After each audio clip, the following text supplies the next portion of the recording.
യാ അയ്യുഹല്ലദീന ആമനു തഖുല്ലാഹ ഹഖ തുഖാതിഹി വലാ തമൂതുന്ന ഇല്ലാ വഅൻതും മുസ്ലിമൂൻ. ഖാല അല്ലാഹു അസ്സ വജല്ല ഫീ ഖുർആനിഹിൽ കരീം ഇന്നി അസ്കന്തു മിൻ ദുർരിയതി ബിവാദിൻ ഗൈരി ദി സർഇൻ ഇൻദക ബൈതികൽ മുഹറം. റബ്ബി ഇശ്റഹ് ലി സദ്രി വയസ്സിർ ലി അംരി വഹ്ലുൽ ഉഖ്ദത മിൻ ലിസാനി യഫ്ഖഹു ഖൗലി. ബഹുമാന്യരായ സഹോദരങ്ങളെ, സഹോദരിമാരെ, അള്ളാഹുവിൻ്റെ കൽപ്പനകളും നിർദ്ദേശങ്ങളും ജീവിതത്തിൻ്റെ എല്ലാ മേഖലകളിലും സൂക്ഷിക്കണമേ എന്ന് ആമുഖമായി ഉണർത്തുകയാണ്, വസിയ്യത്ത് ചെയ്യുകയാണ്. പരിശുദ്ധമായ ഹജ്ജ് കർമ്മത്തിൻ്റെ വേളയിലാണ് മുസ്ലിം സമൂഹം നിലകൊള്ളുന്നത്. അല്ലാഹു സുബ്ഹാനഹു വ തആല അപകടങ്ങളില്ലാത്ത അള്ളാഹുവിൻ്റെ പക്കൽ സ്വീകാര്യമായ ഹജ്ജ് കർമ്മം നിർവഹിക്കാൻ ഹജ്ജിന് പോയ നമ്മുടെ സഹോദരങ്ങൾക്കെല്ലാം തൗഫീക്ക് നൽകി അനുഗ്രഹിക്കട്ടെ. ഇന്ന് ഹജ്ജ് നടക്കുന്ന ഒരു പ്രദേശത്തെ സംബന്ധിച്ച് മഹാനായ ഇബ്രാഹിം നബി അലൈഹിസ്സലാത്തു വസ്സലാം നടത്തിയ ദുആയാണ് ആമുഖത്തിൽ ഓതിയ വചനത്തിൽ ഞാൻ നിങ്ങളെ കേൾപ്പിച്ചത്. മഹാനായ ഇമാം ബുഖാരി റഹ്മത്തുള്ളാഹി അലൈഹി ഉദ്ധരിക്കുന്ന ഈ ഹദീസിൽ കാണാം, ഇബ്രാഹിം നബി തൻ്റെ ചോരക്കുഞ്ഞിനെയും ഭാര്യയെയും അഥവാ ഹാജറ ബീബിയെയും പരിശുദ്ധമായ മക്കയിൽ കൊണ്ടുപോയി ഒഴിവാക്കുന്ന സമയം പല പ്രാവശ്യവും ഹാജറ ബീബി ഇബ്രാഹിം നബിയോട് ചോദിക്കുന്നുണ്ട്, എന്തിനാണ് ഞങ്ങളെ ഒഴിവാക്കുന്നത്? അപ്പോഴും ഹാജറ ബീബിയുടെ മുഖത്ത് നോക്കാതെ ആ മരുഭൂമിയിൽ നിന്ന് തിരിഞ്ഞു നോക്കാതെ പോകുന്ന ഇബ്രാഹിം നബിയാണ് നമുക്ക് കാണാൻ കഴിയുന്നത്. അവസാനം ഹാജറ ബീബി ചോദിക്കുന്നു, ആ അല്ലാഹുല്ലദീ അമറക ബിഹാദ, അല്ലാഹു പറഞ്ഞിട്ടാണോ ഇത് ചെയ്യുന്നത്? ഖാല നഅം, ആ സമയത്ത് ഇബ്രാഹിം നബി അലൈഹിസ്സലാത്തു വസ്സലാം പറഞ്ഞു, അതെ, പടച്ചവൻ പറഞ്ഞിട്ടാണ് ഞാനിത് ചെയ്തത്. അങ്ങനെ പറഞ്ഞു എന്ന് മാത്രമല്ല, ഇബ്രാഹിം നബി അലൈഹിസ്സലാത്തു വസ്സലാം അവിടെ വെച്ചുകൊണ്ട് റഫഅ ഈ രണ്ട് കരങ്ങൾ ഉയർത്തി ദുആയിരുന്നു. ആ ദുആയാണ് ഖുർആൻ സൂറത്തുൽ ഇബ്രാഹിമിന്റെ 37-ാമത്തെ വചനത്തിൽ രേഖപ്പെടുത്തുന്നത്. ഇന്നി അസ്കന്തു മിൻ ദുർരിയതി ബിവാദിൻ ഗൈരി ദി സർഇൻ ഇൻദ ബൈതികൽ മുഹറം. അല്ലാഹുവേ, ഇന്നി അസ്കന്തു മിൻ ദുർരിയതി, എൻ്റെ സന്താനത്തെ ബിവാദിൻ ഗൈരി ദി സർഇൻ, കൃഷിയില്ലാത്ത ഈ താഴ്വാരയിൽ ഞാൻ താമസിപ്പിക്കുകയാണ്. ഇൻദ ബൈതികൽ മുഹറം, നിന്റെ പവിത്രമായ മസ്ജിദിന് സമീപം എന്നാണ്. ആ പ്രാർത്ഥന നടത്തി ഇബ്രാഹിം നബി അലൈഹിസ്സലാത്തു വസ്സലാം ഹാജറ ബീബിയെയും ഇസ്മായിൽ നബിയെയും, ഇസ്മായിൽ എന്ന കുട്ടിയെയും അവിടെ വിട്ട് ഒഴിവാക്കി പോകുമ്പോൾ ചരിത്രകാരന്മാർ രേഖപ്പെടുത്തുന്നത് കല്ലുകൾ മാത്രമുള്ള ഒരു പ്രദേശം, ലാ ഷജറ, മരങ്ങളില്ല, വലാ തുയൂറ, പക്ഷികളില്ല, വൽ ഹയവാൻ, മൃഗങ്ങളില്ലാത്ത, പറവകളില്ലാത്ത, പക്ഷികളില്ലാത്ത, കല്ലുകൾ മാത്രമുള്ള ഒരു പ്രദേശം. മാത്രമല്ല, കൃഷി എന്താണെന്ന് പോലും ആ മണ്ണ് അറിഞ്ഞിട്ടില്ല, അത്രയും തീഷ്ണമായ ചൂടുള്ള മരുഭൂമിയാണ്. അവിടെയാണ് ഇബ്രാഹിം അലൈഹിസ്സലാത്തു വസ്സലാം തൻ്റെ മകനെയും ഭാര്യയെയും ഒഴിവാക്കി പോകുന്നത്. ഇൻദ ബൈതികൽ മുഹറം, നിന്റെ മുഹറം പവിത്രമായ പള്ളിയുടെ സമീപത്ത് എന്നാണ് ഖുർആൻ ആ ദുആയെക്കുറിച്ച് പറഞ്ഞത്. ഇബ്രാഹിം നബി അലൈഹിസ്സലാത്തു വസ്സലാം, ഇബ്രാഹിം നബി തൻ്റെ ഭാര്യയെയും മകനെയും ഒഴിവാക്കി പോകുമ്പോൾ അവിടെ ഈ മസ്ജിദ് ഇന്നത്തെ നിലയിൽ അന്നില്ല. അതിൻ്റെ അസ്ഥിവാരം മാത്രമേ ഉള്ളൂ, അടിത്തറ മാത്രമേ ഉള്ളൂ.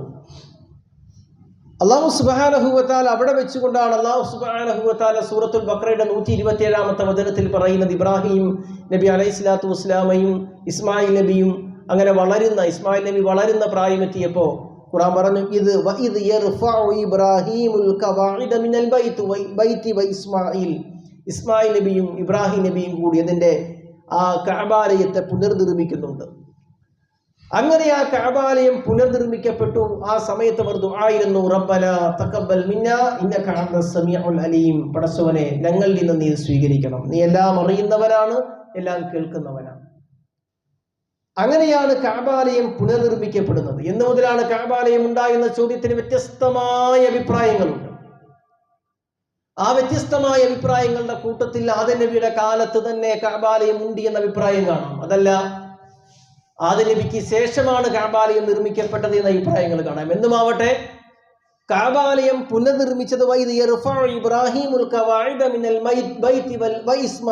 ഇസ്മായിൽ നബിയും ഇബ്രാഹിം നബിയും കൂടിയാണ് ഇത് പുനർനിർമ്മിച്ചത് എന്ന് ഖുർആൻ സൂറത്തുൽ ബഖറ 127-ാമത്തെ വചനത്തിൽ നമ്മെ അറിയിക്കുന്നുണ്ട്. ഇനി എന്റെ സുഹൃത്തുക്കളെ, ഒരു മനുഷ്യനുമില്ലാത്ത ആ മരുഭൂമിയെ കുറിച്ച് ഇബ്രാഹിം നബി പറഞ്ഞ എന്താണ്? കൃഷിയില്ലാത്ത മണ്ണ് എന്നാണ്.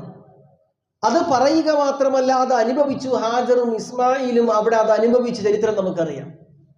പക്ഷേ അല്ലാഹു സുബ്ഹാനഹു വ തആല പിന്നീട് പറഞ്ഞത് വഇദ് ജഅൽനൽ ബൈത മസാബത്തൻ ലിന്നാസി, ജനങ്ങൾക്ക് സമ്മേളിക്കാനുള്ള ഒരു ഭവനമാക്കി ഈ കഅബാലയത്തെ മാറ്റും. വഅംനൻ, നിർഭയത്വമുള്ള മണ്ണാക്കി മാറ്റും. മാത്രമല്ല, ഇബ്രാഹിം നബി അലൈഹിസ്സലാത്തു വസ്സലാം പ്രാർത്ഥിച്ച ആ സ്ഥലം മഖാമു ഇബ്രാഹിം, ആ മഖാമു ഇബ്രാഹിമിനെ വത്തഖിദൂ മിൻ മഖാമി ഇബ്രാഹിമ മുസല്ല, ഈ മഖാമു ഇബ്രാഹിം എന്നുള്ളത് അതിന് പിന്നിൽ നിസ്കരിക്കാനുള്ള സ്ഥലമാക്കി നാം മാറ്റും. അതുകൊണ്ട് വത്തഖിദൂ, നിങ്ങൾ സ്വീകരിച്ചോ, മിൻ മഖാമി ഇബ്രാഹിമ മുസല്ല, മഖാമു ഇബ്രാഹിമിനെ മുസല്ലയായി സ്വീകരിച്ചു എന്ന് പറഞ്ഞു. അങ്ങനെയാണ് തവാഫ് കഴിഞ്ഞാൽ മഖാമു ഇബ്രാഹിമിന്റെ പിന്നിൽ നിസ്കാരം തുടങ്ങിയത്. ആദ്യ കാലഘട്ടത്തില് തവാഫ് കഴിഞ്ഞാൽ മഖാമു ഇബ്രാഹിമിന്റെ പിന്നിൽ നിന്ന് 2 റക്അത്ത് സുന്നത്തില്ല. അപ്പോൾ ഉമർ ഇബ്നുൽ ഖത്താബ് റളിയല്ലാഹു അൻഹു ചോദിച്ചു, റസൂലേ, മഖാമു ഇബ്രാഹിമിന്റെ പിന്നിൽ നിന്ന് 2 റക്അത്ത് നിസ്കരിച്ചോട്ടെ? അപ്പോൾ റസൂൽ പറഞ്ഞു, ഇപ്പൊ വേണ്ട. എന്ത് പറഞ്ഞു? ഇപ്പൊ വേണ്ട. അപ്പൊ അല്ലാഹു ആയത്തിറക്കി. എന്തായത്ത്? വത്തഖിദൂ മിൻ മഖാമി ഇബ്രാഹിമ മുസല്ല. ആ ആയത്തിറക്കിയപ്പോ റസൂലുള്ളാഹി സ്വല്ലല്ലാഹു അലൈഹി വസല്ലം നിസ്കരിക്കാൻ തുടങ്ങി. ഇന്ന് കഅബാലയത്തിൽ ജനങ്ങളെ കൊണ്ട് നിറഞ്ഞിട്ട് കാലുകുത്താൻ സ്ഥലമില്ലാത്തൊരു സാഹചര്യമാണ്. അല്ലാഹു ഖിയാമത്ത് നാൾ വരെ നിലനിർത്തി നൽകി നമ്മെ അനുഗ്രഹിക്കട്ടെ. ഈ കഅബാലയം തകർക്കുമെന്നൊക്കെ ഹദീസിൽ കാണാൻ കഴിയും. കഅബാലയം അവസാന നാളിൽ ഒരു ഹംശക്കാരൻ കഅബാലയത്തിന്റെ മുകളിൽ കയറി ആ കഅബാലയത്തിന്റെ കല്ലുകൾ പിഴുതെറിയുന്നത് ഞാൻ കാണുന്നു എന്ന് റസൂലുള്ളാഹി സ്വല്ലല്ലാഹു അലൈഹി വസല്ലം ഖിയാമത്ത് നാളിന്റെ വലിയ അടയാളങ്ങളുടെ കൂട്ടത്തിൽ രേഖപ്പെടുത്തിയിട്ടുണ്ട്. അത് ഇൻഷാ അല്ലാഹ് റസൂൽ പറഞ്ഞാൽ സമ്മതിക്കും, അത് നമ്മുടെ വിഷയമല്ല. പക്ഷേ ആ കഅബാലയത്തിൽ മഹാനായ ഇബ്രാഹിം നബി അലൈഹി സ്വലാത്തു വസ്സലാം നടത്തിയൊരു പ്രഖ്യാപനം എന്താണ്? വഅദ്ദിൻ ഫിന്നാസി ബിൽ ഹജ്ജ്. നാം ഇബ്രാഹിമിനോട് പറഞ്ഞു, അല്ലാഹ് പറയണം, നാം ഇബ്രാഹിമിനോട് പറഞ്ഞു, വഅദ്ദിൻ ഫിന്നാസി ബിൽ ഹജ്ജ്, ഹജ്ജ് ചെയ്യാൻ ജനങ്ങളോട് ആഹ്വാനം ചെയ്യണം ഇബ്രാഹിം. ഇബ്രാഹിം നബി അലൈഹി സ്വലാത്തു വസ്സലാം അവിടെ ഹജ്ജിന് ആഹ്വാനം ചെയ്യുമ്പോൾ ആരെങ്കിലും വരുമോ? സംശയം വേണ്ട. ഖുർആൻ തുടർന്ന് പറയാണ്, യഅ്തൂക റിജാല, കാൽനടയായിട്ട് അവിടെ ആള് വരും. അലാ കുല്ലി വഅലാ കുല്ലി ളാമിരിൻ യഅതീന മിൻ കുല്ലി ഫജ്ജിൻ അമീഖ്, മലകൾ താണ്ടിയാണെങ്കിലും സകല മലമ്പാതകളിലൂടെയും ആളുകൾ അവിടെ വരും. മെലിഞ്ഞൊട്ടിയ ഒട്ടകങ്ങളുടെ പുറത്താണെങ്കിലും ആളുകൾ അവിടെ വരും. അതാണ് നമ്മൾ കാണുന്നത്. ഇവിടെ നിന്നൊക്കെയാണ് ആളുകൾ വരുന്നത്. ഇനി മാത്രമല്ല സഹോദരങ്ങളെ, ഈ തവാഫുമായി ബന്ധപ്പെട്ടൊരു സംഭവമുണ്ട്. ഹജറുൽ അസ്വദിന്റെ അടുത്ത് നിന്നാണല്ലോ തുടങ്ങുന്നത്. ഹജറുൽ അസ്വദിനെ കുറിച്ച് ഹദീസിൽ വന്നത് നസറൽ ഹജറുൽ അസ്വദു മിനൽ ജന്ന, അത് സ്വർഗ്ഗത്തിലെ കല്ലാണ്. വഹുവ അശദ്ദു ബയാലൻ മിനൽ ലബൻ, അതിന്റെ കളർ എന്ന് പറഞ്ഞാൽ പാലിനേക്കാൾ വെളുത്തതായിരുന്നു. ഹജറുൽ അസ്വദ് നല്ല വെളുത്ത കല്ലായിരുന്നു. ആദം മക്കളുടെ, ആദം ജനതയുടെ, ആദമിന്റെ മക്കളുടെ അഥവാ മനുഷ്യരുടെ തിന്മ കാരണമാണ് അത് കറുത്തുപോയത്. അപ്പൊ ഹജറുൽ അസ്വദിനെ കുറിച്ചൊരു വസ്വാസ് എന്ന് പറഞ്ഞാൽ ഇസ്ലാമിൽ വിഗ്രഹാരാധനയില്ല, കല്ലിനെ ആരാധിക്കാൻ പാടില്ല. പക്ഷെ ഹജറുൽ അസ്വദിനെ കൈപൊക്കി കാണിക്കണം. ചുംബിക്കാൻ പറ്റാത്തവർ ഇസ്തിലാമെങ്കിലും നടത്തണമെന്നാണ്.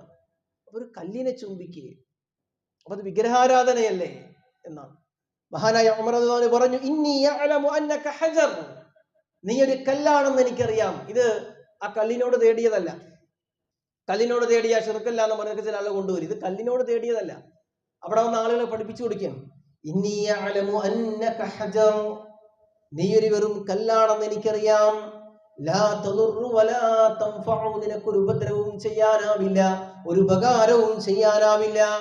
വലൗലാ അന്നീ റഅയ്തു നബിയ സ്വല്ലല്ലാഹു അലൈഹി വസല്ലം യുകബ്ബിലു കമാ ഖബ്ബൽതുക, റസൂൽ നിന്നെ ചുംബിച്ചില്ലായിരുന്നുവെങ്കിൽ കല്ലേ ഞാൻ നിന്നെ ചുംബിക്കുമായിരുന്നില്ല. ഇത് അവിടെ കൂടിയ ആളുകൾക്ക് ഉമർ ഖാൻ പഠിപ്പിച്ചു കൊടുത്ത ഹജൽ അസ്വദ് നിങ്ങൾക്ക് ഒരു ഉപദ്രവവും തരില്ല, ഉപകാരവും തരില്ല, റസൂൽ ചെയ്തുകൊണ്ട് ചുംബിച്ചു എന്ന് പഠിപ്പിച്ചു കൊടുത്തു. ഇനി എന്റെ സുഹൃത്തുക്കളെ, ഹജൽ അസ്വദെ സംബന്ധിച്ചിടത്തോളം നമ്മൾ പറയുമ്പോൾ ആ തവാഫിന്റെ രംഗം കഴിഞ്ഞ് പിന്നീട് നമ്മൾ സഅയുമായി ബന്ധപ്പെട്ട 2 സ്ഥലങ്ങൾ മനസ്സിലാക്കേണ്ടതുണ്ട്. സ്വഫ വൽ മർവ. അത് ഖുർആൻ എടുത്തു പറഞ്ഞു, ഇന്ന സ്വഫാ വൽ മർവത മിൻ ശആഇരില്ലാഹ്. സ്വഫയും മർവയും അല്ലാഹുവിന്റെ അടയാളമാണ്. അതുകൊണ്ട് ഹജ്ജ് ചെയ്യുന്നവർ, ഉംറ ചെയ്യുന്നവർ സഅയ് നിർവഹിക്കണം. സ്വഫയിലും മർവയിലും. സ്വഫയിൽ നിന്ന് തുടങ്ങി മർവയിൽ അവസാനിക്കുന്നു. ഇന്ന സ്വഫാ വൽ മർവത മിൻ ശആഇരില്ലാഹ്, അല്ലാഹുവിന്റെ ശിആറാണ്. അതെങ്ങനെ വന്നു?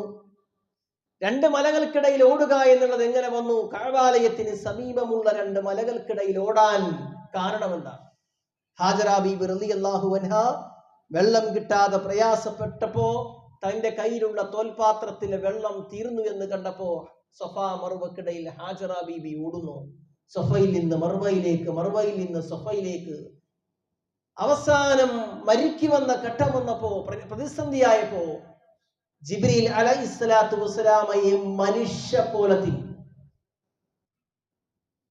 ജിബ്രീൽ അലൈഹിസ്സലാത്തു വസ്സലാമയുടെ ചിറക് കൊണ്ട് അവിടെ കുഴിച്ചു, വെള്ളം വന്നു. അപ്പോ വെപ്രാളപ്പെടുന്ന ഹാജറ ബീബിയുടെ മുമ്പിൽ മനുഷ്യവേഷത്തിൽ ജിബ്രീൽ വന്നു. ആ വെള്ളം ഒരു തോൽപാത്രത്തിൽ എടുത്തു. ഹാജറ ബീബി കുടിച്ചു. ഇസ്മായിൽ നബി മുലപ്പാല് പറ്റി പ്രയാസപ്പെടുന്ന ഇസ്മായിൽ നബിയുടെ ചൂടിൽ ഇത് വെച്ചു കൊടുത്തു. അവസാനം സംസം എന്ന് പറഞ്ഞു. അതാണ് നമ്മളൊക്കെ ഉപയോഗിക്കുന്ന സംസം വെള്ളം. ആ സംസം വെള്ളത്തിന്റെ പ്രത്യേകത എന്ന് പറഞ്ഞാൽ, പ്രിയപ്പെട്ട സുഹൃത്തുക്കളെ, റസൂൽ പറയാണ്, മാഉ സംസമി ലിമാ ശുരിബ ലഹു. സംസം വെള്ളം എന്തുദ്ദേശിച്ചു കുടിക്കുന്നു അതിനുള്ളതാണ്. അത് ബർക്കത്തുള്ള വെള്ളമാണ്. സംസം വെള്ളം ടോയ്ലറ്റിൽ ഉപയോഗിക്കാമെന്ന് പ്രസംഗിച്ച ആളുകളുണ്ട്. അത് വിവരക്കേടാണ്. സംസം വെള്ളത്തിന് ബർക്കത്തുണ്ട്. ആ സംസമിന്റെ സവിശേഷതയാണ് ആ ബർക്കത്ത് എന്ന് പറയുന്നത്. പിന്നീട് മിന എന്ന താഴ്വാര, അതും ചരിത്ര പ്രസിദ്ധമാണ്. മിന എന്ന താഴ്വാരയെ കുറിച്ച് പറയുമ്പോൾ എല്ലാ വർഷവും നമ്മൾ കേൾക്കാറുണ്ട്. ഇബ്രാഹിം നബി അലൈഹിസ്സലാത്തു വസ്സലാമയുടെ ജീവിതത്തിലെ ഏറ്റവും വലിയ പരീക്ഷണം വാപ്പ വീട്ടിൽ നിന്ന് പുറത്തിറക്കിയതല്ല, അടിച്ചോടിച്ചതല്ല. ഇബ്രാഹിം നബിയുടെ ജീവിതത്തിലെ ഏറ്റവും വലിയ പരീക്ഷണം മക്കയിൽ കൊണ്ടുപോയി തന്റെ പിഞ്ചു കുഞ്ഞിനെയും ഭാര്യയെയും ഒഴിവാക്കിയതല്ല. മറിച്ച് ഇബ്രാഹിം നബിയുടെ ജീവിതത്തിലെ ഏറ്റവും വലിയ പരീക്ഷണം ജീവിതത്തിന്റെ അവസാന സമയത്തുണ്ടായ ഇസ്മായിൽ നബിയെ അറുക്കണം, ഇസ്മായിൽ എന്ന കുഞ്ഞിനെ അറുക്കണം, കൊന്നുകളയണം എന്ന പരീക്ഷണമാണ്. ഖുർആൻ സോഫാത്തിന്റെ 102-ാമത്തെ വചനത്തിൽ പറയുന്നുണ്ട്, ഫലമ്മാ ബലഗ മഅഹു സഅയ. ഇബ്രാഹിം നബിയുടെ ഒപ്പം ഇസ്മായിൽ നബി ഓടിക്കളിക്കാനും പ്രായമെത്തിയപ്പോ ആ സമയത്ത് ഇബ്രാഹിം നബി അലൈഹിസ്സലാത്തു വസ്സലാം ഒരു സ്വപ്നം കണ്ടു. ഇന്നി അറാ ഫിൽ മനാമി അന്നി അദ്ബഹുക. ഇസ്മായിൽ നബിയെ വിളിച്ചിട്ട് പറയണം, മോനെ ഞാനൊരു സ്വപ്നം കണ്ടു. എന്താ സ്വപ്നം? നിന്നെ അറുക്കണം. ഫൻദുർ മാദാ തറാ. എന്താണ് നിന്റെ അഭിപ്രായം? അപ്പൊ ഇസ്മായിൽ നബി പറയുന്നു, ഇസ്മായിൽ എന്ന കുഞ്ഞ് പറയുന്നു, ഖാല യാ അബതി ഇഫ്അൽ മാ തുമർ. എന്റെ പ്രിയപ്പെട്ട വാപ്പ, പടച്ചവൻ എന്ത് പറഞ്ഞോ അത് നിങ്ങൾ ചെയ്തോ. സതജിദുനി ഇൻഷാ അല്ലാഹു മിനസ് സ്വാബിരീൻ. എന്നെ ക്ഷമിക്കുന്നവനായി നിങ്ങൾക്ക് കാണാം. അത് അവിടെ കൊണ്ട് ഖുർആൻ അവസാനിപ്പിക്കുന്നില്ല. മറിച്ച് സൂറത്ത് സോഫാത്തിന്റെ 103 മുതൽ 111 വരെ മിന താഴ്വരയിൽ നടന്ന സംഭവം വളരെ ശ്രദ്ധേയമായി ഖുർആൻ വിശദീകരിക്കുന്നുണ്ട്. ഫലമ്മാ അസ്ലമ വതല്ലഹു ലിൽ ജബീൻ. ഫലമ്മാ അസ്ലമ, ആ വിധിക്ക് കീഴൊതുങ്ങി രണ്ടുപേരും, ഇസ്മായിൽ നബി ഇബ്രാഹിം നബിയും, വതല്ലഹു ലിൽ ജബീൻ, എന്നിട്ട് നെറ്റിത്തടം അറുക്കാൻ വേണ്ടി മണ്ണിലേക്ക് എടുത്തു വെക്കുന്ന സമയം, അറുക്കാൻ വേണ്ടി പോകുന്ന സമയം, ആ സമയത്താണ് മിനയിൽ വെച്ചൊരു വിളി വരുന്നത്. വനാദൈനാഹു അയ്യാ ഇബ്രാഹിം. വനാദൈനാഹു, നാം അവനെ വിളിച്ചു, അല്ല വിളിച്ചു. അയ്യാ ഇബ്രാഹിം, മതി ഇബ്രാഹിം, നിർത്ത്. ഖദ് സദ്ദഖ്ത റുഅ്യ, നീ ആ സ്വപ്നം യാഥാർത്ഥ്യമാക്കി. ഇന്നാ കദാലിക നജ്സിയൽ മുഹ്സിനീൻ, ഇങ്ങനെയാണ് ഇഹ്സാനുള്ളവർക്ക് നാം പ്രതിഫലം നൽകുക. ഏറ്റവും വലിയ പരീക്ഷണമായിരുന്നു അത്. ഇതിന്റെ ഓർമ്മക്കാണ്. മാത്രമല്ല ആ ആയത്തിന്റെ 108-ാമത്തെ വചനത്തിൽ കാണാം, വതറക്ന അലൈഹി ഫിൽ ആഖിരീൻ, മറ്റുള്ളവർക്ക് ഇബ്രാഹീമിന്റെ ചിന്തകൾ, ഇബ്രാഹീമിനെ കുറിച്ചുള്ള ഓർമ്മകൾ അള്ളാഹു അവശേഷിപ്പിക്കും എന്ന് കാണാം. അതുകൊണ്ട് സഹോദരങ്ങളെ, ഇബ്രാഹിം നബി അലൈഹിസ്സലാത്തു വസ്സലാമയുടെ ഓർമ്മക്ക്, ഇസ്മായിൽ നബിയുടെ ഓർമ്മക്ക്, അതേപോലെ തന്നെ ആ ബലികർമ്മത്തിന്റെ ഓർമ്മക്ക് നമ്മൾ നടത്തുന്ന ഉദ്ഹിയ്യത്തിൽ കഴിവുള്ളവരൊക്കെ പങ്കെടുക്കണം. ചില ഹദീസുകളുണ്ട്, മൻ കാന ലഹു സഅ, ഒരാൾക്ക് കഴിവുണ്ട്, വലം യുളഹി, ഉദ്ഹിയ്യത്തിന് അവൻ പങ്കെടുക്കുന്നില്ല, ഫലാ യഖറബന്ന മുസല്ലാന, അവൻ പെരുന്നാൾ നിസ്കരിക്കാൻ വരണ്ടെന്ന്. പക്ഷെ ഈ ഹദീസ് ദഈഫാണ്. അതുകൊണ്ട് ഈ ഹദീസ് വെച്ച് നമ്മൾ പെരുന്നാൾ നിസ്കരിക്കാൻ വരാമെന്ന് ഇരിക്കണ്ട. കഴിവുള്ളവരൊക്കെ ഉദ്ഹിയ്യത്തിന് ചേരുക എന്നുള്ളത് ഇസ്ലാമിന്റെ ഒരു നിയമമാണ്. ഇൻഷാ അല്ലാഹ് ഈ കാര്യങ്ങളൊക്കെ മനസ്സിലാക്കുക. അള്ളാഹു നമ്മേവരെയും അനുഗ്രഹിക്കട്ടെ.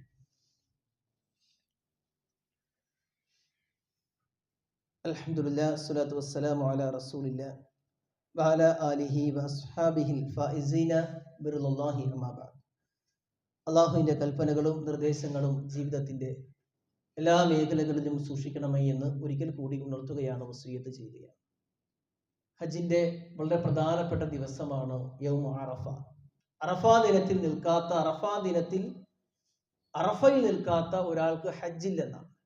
അൽ ഹജ്ജ് അറഫ, ഹജ്ജ് എന്ന് പറഞ്ഞാൽ അറഫയാണ്. അതുകൊണ്ട് തന്നെ അറഫാ ദിനവുമായി ബന്ധപ്പെട്ട ഒരു സുന്നത്ത് നോമ്പ് റസൂലുള്ളാഹി സ്വല്ലല്ലാഹു അലൈഹി വസല്ലം നമ്മെ പഠിപ്പിച്ചിട്ടുണ്ട്.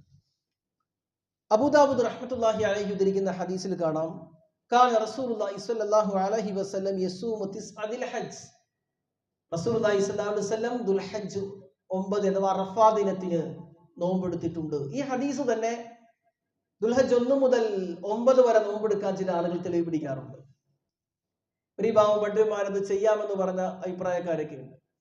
എന്നിരുന്നാലും ദുൽഹജ്ജ് 9 നോമ്പ് പിടിച്ചിരുന്നു. അറഫാ ദിനത്തിന്റെ നോമ്പ് റസൂലുള്ളാഹി സ്വല്ലല്ലാഹു അലൈഹി വസല്ലം പിടിച്ചിരുന്നു. അറഫാ ദിനത്തിന്റെ നോമ്പിന്റെ സവിശേഷത എന്താണ്? യുകഫിറു സനതൽ മാദിയത വൽ ബാഖിയ, കഴിഞ്ഞതും വരാനിരിക്കുന്നതുമായ വർഷങ്ങളിലെ തിന്മകൾ അല്ലാഹു സുബ്ഹാനഹു വ തആല പുറത്തു തരുന്ന നോമ്പാണ്. ഈ നോമ്പ് പിടിച്ചാൽ കഴിഞ്ഞതും വരാനിരിക്കുന്നതുമായ വർഷത്തെ തിന്മകൾ അല്ലാഹു മായ്ച്ചു തരുമെന്നാണ്. അപ്പോൾ അറഫാ ദിനത്തിന്റെ നോമ്പ് നമ്മളൊക്കെ കൃത്യമായി പിടിക്കണം. പക്ഷെ ഈ അറഫാ ദിനത്തിന്റെ നോമ്പുമായി ബന്ധപ്പെട്ട് ഇനി ആ ഉറക്കമൊക്കെ ഉള്ളൊരു ഉറക്കം മാറ്റിയൊക്കെ ഇരിക്കട്ടെ. ഇനി പ്രധാനപ്പെട്ട കാര്യങ്ങളാണ് പറയാൻ പോകുന്നത്. അറഫാ ദിനത്തിന്റെ നോമ്പുമായി ബന്ധപ്പെട്ട് വലിയൊരു വിശ്വാസം നമുക്കിടയിലുണ്ട്. ശനിയാഴ്ച പിടിക്കണോ ഞായറാഴ്ച പിടിക്കണോ? ശനിയാഴ്ചയാണ് അറഫാ ദിനം മക്കയിൽ. നമുക്ക് ദുൽഹജ്ജ് 9 എന്താണ്? ഞായറാഴ്ചയാണ്.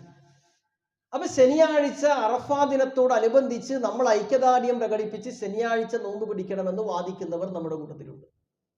അത് ബിദ്അത്താണ്, ഹറാമാണെന്ന അഭിപ്രായം ഉണ്ടെന്നല്ല ഞാൻ പറയുന്നത്.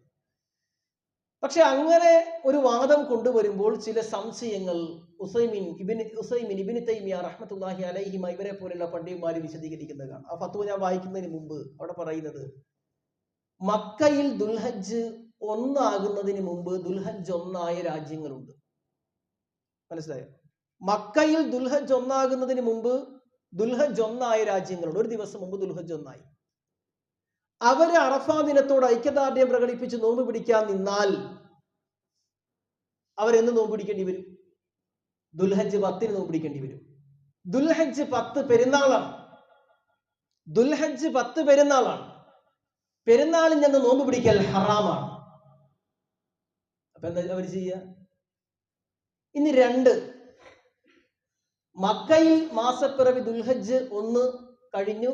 നമുക്ക് അവിടെ ദുൽഹജ്ജ് 2 ആയപ്പോഴാണ് നമുക്ക് ദുൽഹജ്ജ് 1 ആയത്.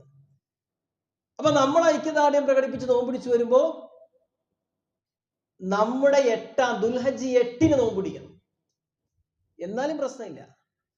പക്ഷെ ദുൽഹജ്ജ് 8 കഴിഞ്ഞ ദുൽഹജ്ജ് 9 നമുക്ക്. 10നും 9നും ഇടയിൽ അപ്പൊ ദുൽഹജ്ജിന്റെ ആ അറഫ നോമ്പ് കഴിഞ്ഞാൽ പിറ്റേ ദിവസം എന്താ ചെയ്യേണ്ടത്? പെരുന്നാൾ ആഘോഷിക്കണ്ടേ? അപ്പൊ എല്ലാവരും കൂടി പെരുന്നാൾ ആഘോഷിക്കാൻ ഇംസാക്ക് നടത്തലാണെന്ന് പറയുന്നത്. അങ്ങനെ ഇംസാക്ക് നടത്തുന്ന നമുക്കുള്ള ബാധകമല്ല. ഒരു നാട്ടില് മാസം പൂർത്തിയായി, ഇവിടെ മാസം പൂർത്തിയായിട്ടില്ല, അപ്പൊ ഇവിടെ വന്നിട്ട് ഒറ്റയ്ക്ക് പെരുന്നാൾ ആഘോഷിക്കേണ്ട, മറിച്ച് ഈ നാട്ടുകാരോടൊപ്പം പെരുന്നാൾ ആഘോഷിക്കാനുള്ള തെളിവാണത്. അല്ല നമ്മൾ ഈ നാട്ടിൽ ഒരുമിച്ച് ജീവിക്കുക, എന്നിട്ട് ഒരു വിഭാഗം ആളുകളും നോമ്പ് പിടിക്കുക, ഒരു വിഭാഗം ആളുകൾ പിടിക്കാതിരിക്കുക, അതിനുള്ള തെളിവല്ല. അപ്പൊ ദുൽഹജ്ജ് 9 നമ്മുടെ ദുൽഹജ്ജ് 9 നമ്മൾ നോമ്പില്ല, പിന്നെ 10 ഈ പെരുന്നാളിനും നോമ്പിനും ഇടയിൽ ഒരു ദിവസം വ്യത്യാസം വരുന്നത് ഏത് ഹദീസിന്റെ അടിസ്ഥാനത്തിലാണ്? ഇനി അതോടൊപ്പം ഒരു 100 കൊല്ലം മുമ്പ് ദുൽഹജ്ജ് 9 എങ്ങനെ കണക്കാക്കി? അത് മാസപ്പിറവി അടിസ്ഥാനത്തിൽ. റേഡിയോ ഇല്ലാത്ത, ടെലിവിഷൻ ഇല്ലാത്ത, ഇന്റർനെറ്റ് ഇല്ലാത്ത ഒരു കാലം ഉണ്ടായിരുന്നല്ലോ. ഇതൊക്കെ ഒരു 100 കൊല്ലമല്ലേ ആയിട്ടുള്ളൂ, അത്ര പോലും ആയിട്ടില്ല. അന്ന് ഈ സമയം എങ്ങനെ മനസ്സിലാക്കി? മാസപ്പിറവി അടിസ്ഥാനത്തിൽ. അതുകൊണ്ടാണ് ഷെയ്ഖ് ഉസൈമിൻ റഹ്മഹുല്ല അദ്ദേഹത്തിന്റെ ഫത്താവയിൽ കൊടുക്കുന്ന ഒരു മറുപടി ഇതാണ്. ചില ആളുകൾ ചോദിച്ചു, ഫഹൽ നസൂമു തബഅ റുഅയത്തൽ ബലദിൽ ലതി നഹ്നു ഫിഹാ, ഞങ്ങൾ ജീവിക്കുന്ന നാടിന്റെ റുഅയ അനുസരിച്ച് നോമ്പിടിക്കാമോ? അം നസൂമു തബഅ റുഅയത്തിൽ ഹറമൈൻ, ഹറമൈൻ മക്കയിലെ റുഅയ അനുസരിച്ച് നോമ്പ് പിടിക്കണോ? മക്കയിൽ നിലാവ് കാണുന്നതനുസരിച്ച് നോമ്പ് പിടിക്കണോ, അതോ നാട്ടിൽ നിലാവ് കാണുന്നതനുസരിച്ച് നോമ്പ് പിടിക്കണോ? അദ്ദേഹം പറഞ്ഞ മറുപടി, ഹൽ ഹലിൽ ഹിലാലു വാഹിദുൻ ഫി ദുനിയ കുല്ലുഹാ അം ഹുവ യഖ്തലിഫു ബി ഇഖ്തിലാഫിൽ മത്വാലിഅ, ദുനിയാവിൽ എല്ലായിടത്തും ഒരുമിച്ചാണോ സൂര്യൻ ഉദിക്കുന്നത്, ഒരുമിച്ചാണോ സൂര്യൻ അസ്തമിക്കുന്നത്? വഹുവ യഖ്തലിഫു ബി ഇഖ്തിലാഫിൽ മത്വാലിഅ, സൂര്യോദയം സൂര്യാസ്തമയം ഇത് വ്യത്യാസമാണ്. വസ്സവാബു അന്നഹു യഖ്തലിഫു ബി ഇഖ്തിലാഫിൽ മത്വാലിഅ, ഇഖ്തിലാഫുൽ മത്വാലി എന്ന് പറഞ്ഞാൽ സൂര്യോദയവും സൂര്യാസ്തമയും വ്യത്യാസപ്പെടുന്നു എന്നതാണ് ഏറ്റവും ശരിയായ അഭിപ്രായം, സംശയമില്ലാത്ത അഭിപ്രായം. എന്നിട്ട് അദ്ദേഹം, ഞാൻ നേരത്തെ പറഞ്ഞ ഉദാഹരണം പറയുകയാണ്, മക്കയിൽ ദുൽഹജ്ജ് 9 ആകുമ്പോൾ ദുൽഹജ്ജ് 10 രാജ്യങ്ങളുണ്ട്, അവർക്കന്ന് നോമ്പ് പിടിക്കൽ ഹറാമാണ്. മക്കയിൽ ദുൽഹജ്ജ് 9 ആകുമ്പോൾ ദുൽഹജ്ജ് 8 ആളുകളുണ്ട്, അപ്പോൾ അവർ ദുൽഹജ്ജ് 8 നോമ്പ് പിടിക്കേണ്ടി വരും. ഈ ചർച്ച പറഞ്ഞ ശേഷം അദ്ദേഹം പറയുന്നത്, ഓരോ നാടിന്റെയും സൂര്യോദയ അസ്തമയ കണക്കനുസരിച്ച് റുഅയ കാണുന്ന അനുസരിച്ച് നോമ്പ് പിടിക്കലാണ് ഹാദാ ഹുവൽ ഖൗലുർ റാജിഹ്, ഏറ്റവും ശ്രേഷ്ഠമായ അഭിപ്രായം എന്ന് പറഞ്ഞിട്ട്, റാജിഹായ അഭിപ്രായം എന്ന് പറഞ്ഞിട്ട് ഒരു ഹദീസും കൊടുത്തു. ഇദാ റഅയ്തുമൂഹു, നിങ്ങൾ ഹിലാല് കണ്ടാൽ ഫസൂമു, നോമ്പ് പിടിക്കുക. വഇദാ റഅയ്തുമൂഹു ഫഅഫ്തിറു, നിങ്ങൾ ഹിലാല് കണ്ടാൽ പെരുന്നാൾ ആഘോഷിക്കുക എന്ന ഹദീസും കൂടി അദ്ദേഹം കൊടുക്കുകയാണ്. ഇനി ഒരുപാട് ഫത്വകൾ ഈ വിഷയത്തിലുണ്ട്, ഞാൻ നിങ്ങൾക്ക് മനസ്സിലാക്കാൻ വേണ്ടി പറഞ്ഞതാണ്. അപ്പൊ ഒരാള് ദുൽഹജ്ജ്, നമ്മുടെ ദുൽഹജ്ജ് 8 നോമ്പ് പിടിച്ചാൽ ഹറാമാണ്, ഹറാമാണെന്ന വാദമല്ല, മറിച്ച് ഏറ്റവും പ്രമാണത്തോട് യോജിക്കുന്നത് നമ്മുടെ ദുൽഹജ്ജ് 9 തന്നെ പിടിക്കലാണ്. ഇപ്പൊ രാത്രിയായ അറഫാ ദിനം നടക്കുമ്പോൾ രാത്രിയായ രാജ്യങ്ങളുണ്ട്, അമേരിക്കയെ പോലുള്ള രാജ്യങ്ങൾ രാത്രിയായിരിക്കും, അവരെപ്പോഴാക്കിയതാലും പ്രകടിപ്പിക്കാം. അപ്പോൾ പ്രായോഗികമായ വിഷയങ്ങൾ നമ്മൾ മുൻഗണന കൊടുക്കുക എന്നുള്ളതാണ് സൂചിപ്പിക്കാനുള്ളത്. അതേപോലെ തന്നെ സഹോദരങ്ങളെ, ഉളുഹിയത്തുമായി ബന്ധപ്പെട്ട് നമ്മൾ മനസ്സിലാക്കേണ്ട ചില കാര്യങ്ങൾ കൂടി പറയാൻ ആഗ്രഹിക്കുകയാണ്. ഉളുഹിയത്ത് എന്നുള്ളത് ഒരു ക്രൂരതയായി ചിത്രീകരിക്കുന്ന ആളുകളുണ്ട്. സത്യത്തിൽ അല്ലാഹു സുബ്ഹാനഹു വ തആല നമ്മളോട് പറഞ്ഞത്, അതിന്റെ മാംസവും രക്തവും അള്ളാഹുവിന് ആവശ്യമില്ല, നിങ്ങളുടെ ഹൃദയത്തിന്റെ ശുദ്ധിയാണ്. അപ്പൊ ആ നീയത്ത് പാലിച്ച് വേണം ഉളുഹിയത്ത് ഇറക്കാൻ. പക്ഷെ ഉളുഹിയത്തിന്റെ അന്ന് പോത്ത് കാള ഓടി, മതിൽ തകർത്തു, ആളെ കൊന്നു. അപ്പൊ ഇത് റസൂലുള്ളാഹി സ്വല്ലല്ലാഹു അലൈഹി വസല്ലം അന്ന് തന്നെ ഇത് ഒഴിവാക്കാനുള്ള മാർഗം പഠിപ്പിച്ചിട്ടുണ്ട്. നമ്മൾ ബലികർമ്മം നടത്തുമ്പോൾ മറ്റു മൃഗങ്ങളുടെ മുമ്പിൽ വെച്ച് അറുക്കാൻ പാടില്ല, മനസ്സിലായില്ലേ? ഒരു പോത്തിനെ കെട്ടിയിട്ട് അതിൻ്റെ അടുത്ത് മറ്റേ പോത്തിനെ അറുക്കുക, അത് പാടില്ല, മാറ്റിയിട്ട് വേണം അറുക്കാൻ. രണ്ടാമത്തെ ഒരു വിഷയം എന്ന് പറഞ്ഞിട്ടുണ്ടെങ്കിൽ, അറുക്കുന്ന സമയത്ത് കത്തി മൂർച്ച കൂട്ടിയിട്ട് വേണം അതിനെ കടത്താൻ. കത്തി മൂർച്ച കൂട്ടിയിട്ട് വേണം എന്ത് ചെയ്യാൻ, അറുക്കാൻ കിടത്താൻ. അറുക്കാൻ കിടത്തിയിട്ടല്ല കത്തി കുറിപ്പിക്കാൻ പോകുന്നത്, മൂർച്ച കൂട്ടിയിട്ട് വേണം അറുക്കാൻ. ഈ രണ്ട് കാര്യവും റസൂലുള്ളാഹി സ്വല്ലല്ലാഹു അലൈഹി വസല്ലം കൃത്യമായിട്ട് പഠിപ്പിച്ചിട്ടുണ്ട്. ഒരിക്കലേ ഒരു ആടിന്റെ കഴുത്തിൽ ചവിട്ടി പിടിച്ചിട്ട് കത്തി മുറിച്ച കൂട്ടുന്നത് കണ്ടപ്പോൾ റസൂലുള്ളാഹി സ്വല്ലല്ലാഹു അലൈഹി വസല്ലം പറഞ്ഞു, നീ അതിനെ 2 പ്രാവശ്യം കൊല്ലുകയാണോ എന്ന് ചോദിച്ചു. അപ്പൊ ഇതൊക്കെ അതിൻ്റെ ഒരു മര്യാദയാണ്. അറബിൽ പോലും മൂർച്ചയുള്ള കത്തി ഉപയോഗിക്കാൻ പറഞ്ഞാല് ആ 2 ഞരമ്പ് മുറിഞ്ഞു കഴിഞ്ഞാൽ പിന്നെ അബോധാവസ്ഥയിലാണ് ആ മൃഗം.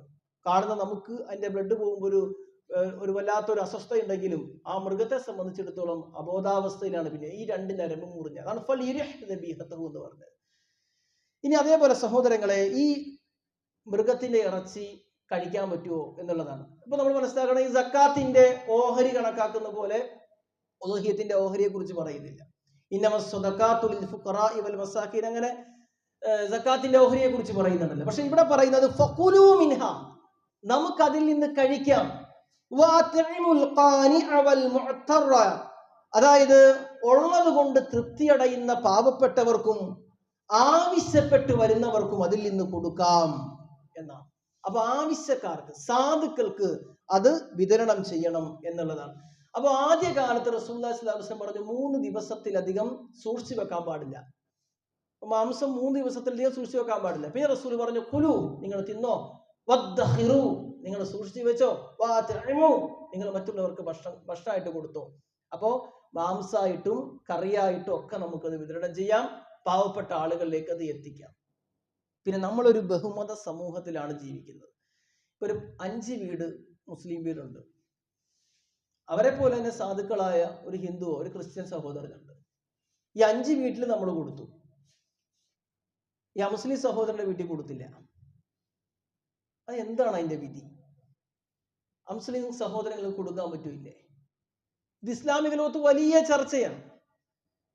മഹാനായ ഇബ്നു ബാസ് റഹ്മഹുല്ലാഹ് അദ്ദേഹത്തിന്റെ ഫത്താവയിൽ കൊടുക്കുന്ന ഒരു മറുപടിയുണ്ട്.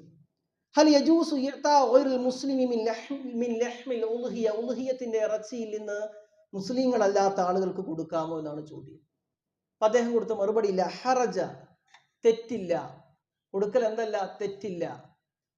ലിഖൗലിഹി ജല്ല വഅല, അല്ലാഹു സുബ്ഹാനഹു വ തആല പറഞ്ഞിട്ടുണ്ട്. അതിന് തെളിവ് കൊടുക്കുന്നത് ലാ യൻഹാകുമുല്ലാഹു അനിൽ ലദീന ലം യുഖാതിലൂകും ഫിദ്ദീൻ, ദീനിന്റെ വിഷയത്തിൽ നിങ്ങളുമായി യുദ്ധം ചെയ്യാത്ത, വലം യുഖ്രിജൂകും മിൻ ദിയാരിക്കും, നിങ്ങളെ വീട്ടിൽ നിന്ന് പുറത്താക്കാത്ത, ആട്ടിപ്പുറത്താക്കാത്ത ഒരു ജനവിഭാഗം ഉണ്ടെങ്കിൽ അൻതബറൂഹും വതുഖ്സിതു ഇലൈഹിം, അവർക്ക് നന്മ ചെയ്യണം, അവരോട് നീതിയോടുകൂടി പെരുമാറണമെന്ന വചനാണ് സൂറത്തുൽ മുംതഹിനയുടെ 8ാമത്തെ വചനാണ് തെളിവായി കൊടുക്കുന്നത്.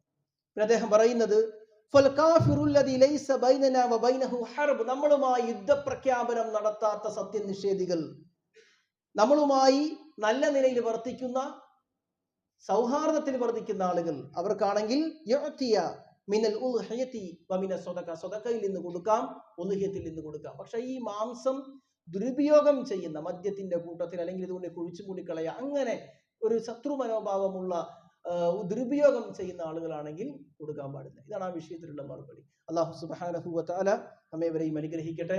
സഹോദരങ്ങളെ, കാലാവസ്ഥ അൽഹംദുലില്ലാ അനുകൂലമാണ്. അതുകൊണ്ട് ഈദ്ഗാഹിലായിരിക്കും നമ്മുടെ പെരുന്നാൾ നമസ്കാരം.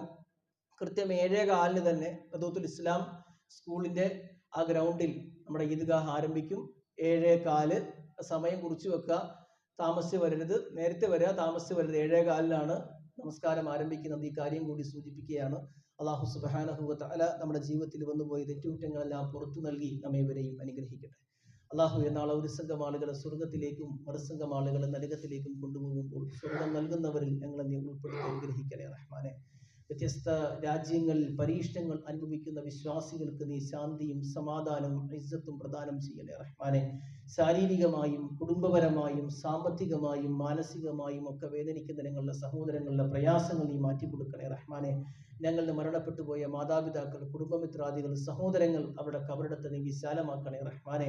ഞങ്ങളുടെ മക്കളെ നീ സ്വാലിഹായ സന്താനങ്ങളാക്കി മാറ്റണേ റഹ്മാനെ. അല്ലാഹുമ്മ ഗ്ഫിർ ലിൽ മുഅ്മിനീന വൽ മുഅ്മിനാത്ത് വൽ മുസ്ലിമീന വൽ മുസ്ലിമാത്ത് അൽ അഹ്യാഇ മിൻഹും വൽ അംവാത്ത് ഇന്നക മുജീബുദ് ദഅവാതി വഖാദിൽ ഹാജാത്ത്.